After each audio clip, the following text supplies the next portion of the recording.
Bueno, pues dado que el tema de esta semana es el relato corto, o más tradicionalmente conocido como cuento, voy a dedicar unas palabras a comentar, bueno, muy genéricamente, en qué consiste este género literario y un poquito de su historia y algunas conclusiones con respecto a, bueno, hasta dónde ha llegado este género en la actualidad.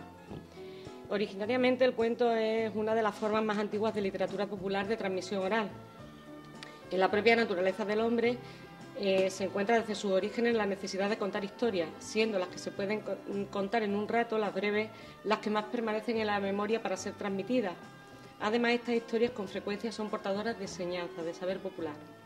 El término se emplea a menudo cotidianamente para designar un tipo de narración breve, el cuento infantil o el cuento folclórico tradicional.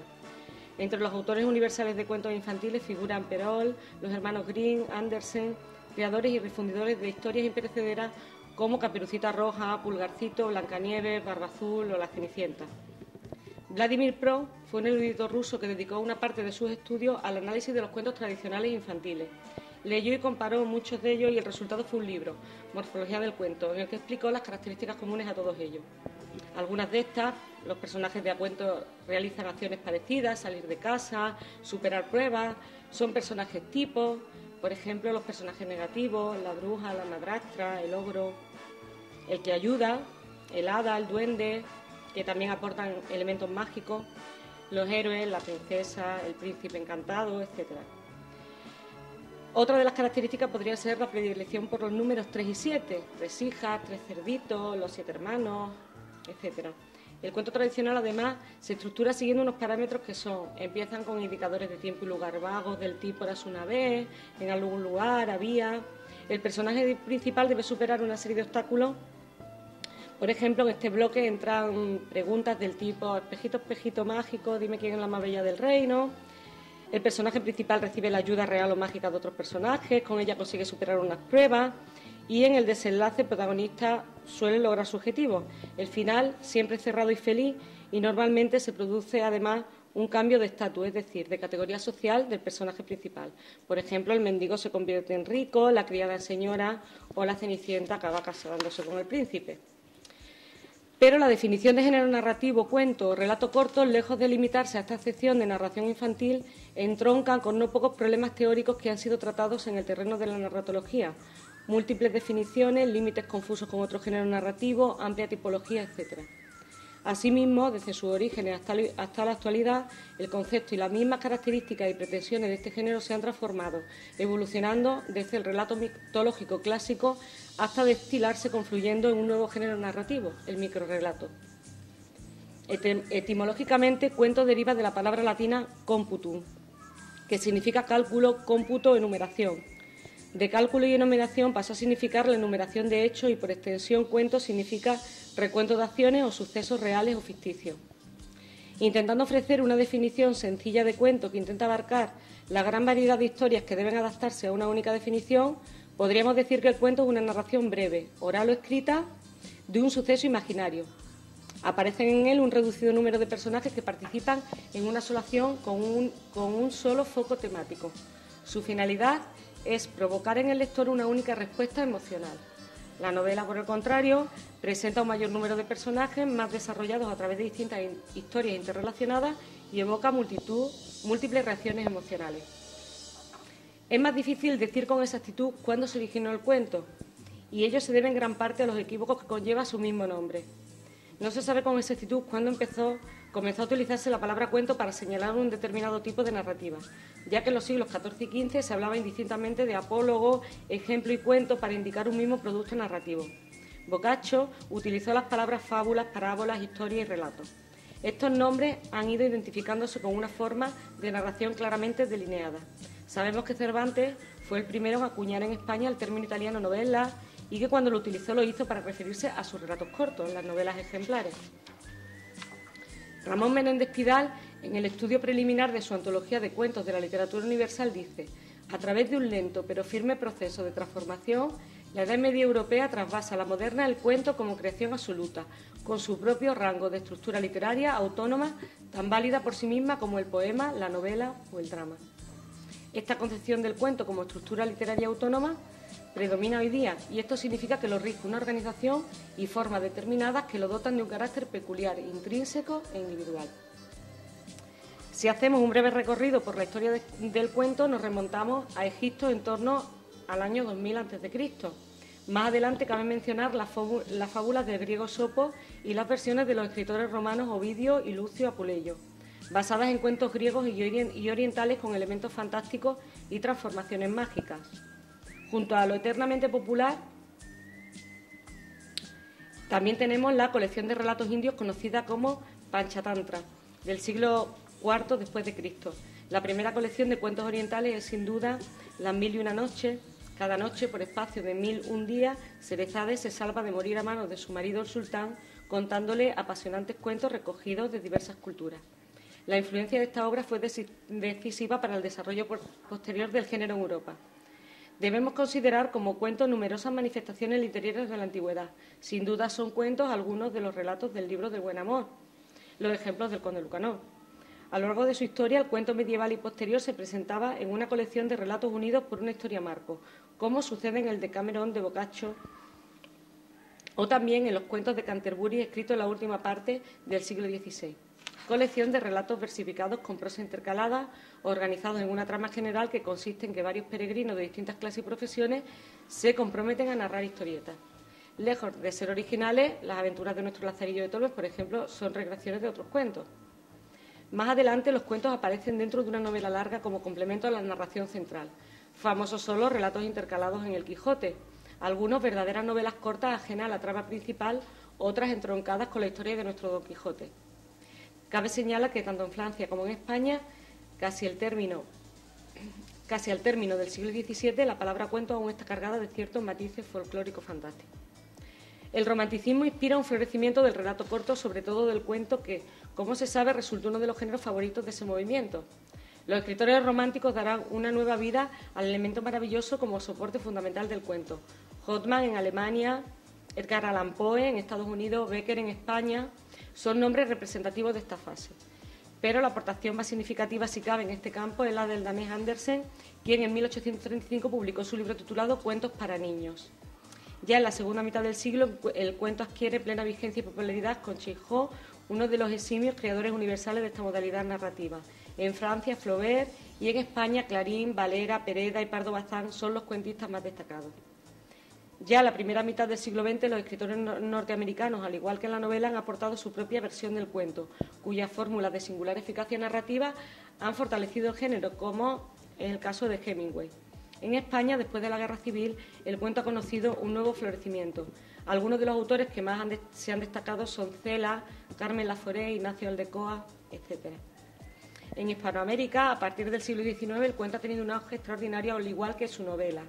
Algunos de los narradores que se destacan en este género son Jorge Luis Borges, Cortázar, Lezama Lima, Juan Rulfo, García Márquez, Horacio Quiroga, entre otros.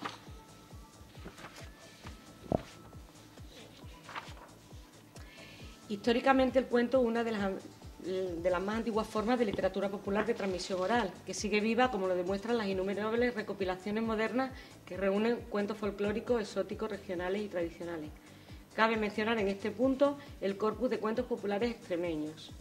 Sus principales temas se han transmitido por vía oral o escrita y reelaborados incesantemente, es decir, contados de nuevo por los autores más diversos. En conclusión, actualmente la idea de cuento distaría mucho de ser solo el cuento tradicional que pretende contar una historia breve y tiene como finalidad entretener y con frecuencia leccionar. Hoy día quizás sea el género narrativo más ambicioso en cuanto a la búsqueda de nuevas formas, experimentando hasta las últimas consecuencias con los elementos narrativos, si cabe con más minuciosidad y virtuosismo que la novela, jugando con todas las combinaciones posibles de espacio, tiempo, acción, personaje, tanteándose y expresándose en distintas extensiones, desde un párrafo hasta los peligrosos límites de la novela corta. Para terminar, y llegados a este punto, podríamos concluir que, desde luego, lo que no pretende ser el cuento es una novela reducida, sino algo radicalmente distinto. De la definición que hicimos al principio, yo destacaría como característica fundamental del cuento ese provocar en el lector una única respuesta emocional. En él todos los elementos están minuciosamente seleccionados en pro de ese objetivo. Esa respuesta emocional buscada suele ser común característica de todos los cuentos, por muy distinto que sea su estilo, época, procedencia, la provocación, la sorpresa, el surgir de pronto lo inesperado. También con frecuencia el cuento invita a la reflexión. Por eso lo que se intuye y no se cuenta es habitualmente mucho más importante que la narración en sí. Esto último nos conduce a la idea de que el cuento llama a un lector ideal, capaz de deducir y también capaz de sorprenderse y emocionarse. Bueno, estamos aquí con Marina, alumna del instituto de tercero B, que nos va a leer un cuento de Jorge Luis Borges, que es uno de los principales autores del relato hispanoamericano. Y bueno, esta es una historia, una de las historias de Las Mil y una Noches, de la que Borges hace una reelaboración. Historia de los dos que soñaron. Cuentan los hombres dignos de fe que hubo en el Cairo un hombre poseedor de riquezas, pero tan magnífico y liberal que todas las perdió menos la casa de su padre, y que se vio forzado a trabajar para ganarse el pan. Trabajó tanto que el sueño lo rindió una noche debajo de la higuera de su jardín, y vio en el sueño un hombre empapado, que se secó de la boca una moneda de oro y le dijo: «Tu fortuna está en Persia, en Isfahán, vete a buscarla». A la madrugada siguiente se despertó y emprendió el largo viaje y afrontó los peligros de los desiertos, de las naves, de los piratas, de los idólatras, de los ríos, de las fieras y de los hombres. Llegó al fin de Isfahán, pero en el recinto de esa ciudad lo sorprendió toda la noche y se tendió a dormir en el patio de una mezquita. Había junto a la mezquita una casa, y por el decreto de Dios Todopoderoso, una pandilla de ladrones atravesó la mezquita y se metió en la casa. Y las personas que dormían se despertaron con el estruendo de los ladrones y pidieron socorro. Los vecinos también gritaron, hasta que el capitán de los serenos de aquel distrito acudió con sus hombres y los bandoleros huyeron por la azotea. El capitán hizo registrar la mezquita y en ella dieron con el hombre del Cairo y le menudearon tales azotes como varas de bambú, que estuvo cerca de la muerte. A los 2 días recobró el sentido de la cárcel. El capitán lo mandó buscar y le dijo: «¿Quién eres y cuál es tu patria?». El otro declaró: «Soy de la famosa ciudad del Cairo y mi nombre es Mohamed el Magrebí». El capitán le preguntó: «¿Qué te trajo a Persia?». El otro optó por la verdad y le dijo: «Un hombre me ordenó en un sueño que viniera a Isfahán, porque aquí estaba mi fortuna. Ya estoy en Isfahán y veo que esa fortuna que me prometió deben ser los azotes que tan generosamente me diste». Ante semejantes palabras, el capitán se rió hasta descubrir las muelas del juicio y acabó por decirle: «Hombre desatinado y crédulo, 3 veces he soñado con una casa en la ciudad del Cairo, en cuyo fondo hay un jardín, y en el jardín hay un reloj de sol, y después del reloj de sol una higuera, y luego de la higuera una fuente, y bajo la fuente un tesoro. No he dado el menor crédito a esa mentira. Tú, sin embargo, engendro de una mula con un demonio, has ido errando de ciudad en ciudad bajo la sola fe de tu sueño. Que no te vuelva a ver en Isfahán. Toma estas monedas y vete». El hombre las tomó y regresó a la patria. Debajo de la fuente de su jardín, que era la del sueño del capitán, desterró el tesoro. Así Dios le dio la bendición y lo recompensó y exaltó. Dio el generoso el oculto. Bueno, ahora Laura, alumna del instituto de tercero B, nos va a leer un relato de Julio Cortázar, que además lo hemos elegido por hacer un homenaje al programa que se llama Rayuela, el autor de la novela Rayuela. Este texto está sacado de Historias de Cronopios y Fama, que es un libro elaborado a base de relatos cortos, inscritos en una historia general enmarcada, donde los cronopios, la fama y las esperanzas van por el mundo. Y bueno, son relatos que invitan a la reflexión. Entonces lo hemos elegido como representativo del relato moderno. A un señor se le caen los anteojos. A un señor se le caen los anteojos que hacen un ruido terrible al chocar con las baldosas. El señor se agacha afligidísimo porque los cristales de anteojos cuestan muy caro, pero descubre con asombro que por milagro no se le han roto. Ahora este señor se siente profundamente agradecido y comprende que lo ocurrido vale por una advertencia amistosa, de modo que se encamina a una casa de óptica y adquiere enseguida un estuche de cuero almohadillado doble protección, a fin de curarse en salud. 1 hora más tarde se le cae el estuche y al agacharse sin mayor inquietud descubre que los anteojos se han hecho polvo. A este señor le lleva un rato comprender que los designios de la providencia son inescrutables y que en realidad el milagro ha ocurrido ahora.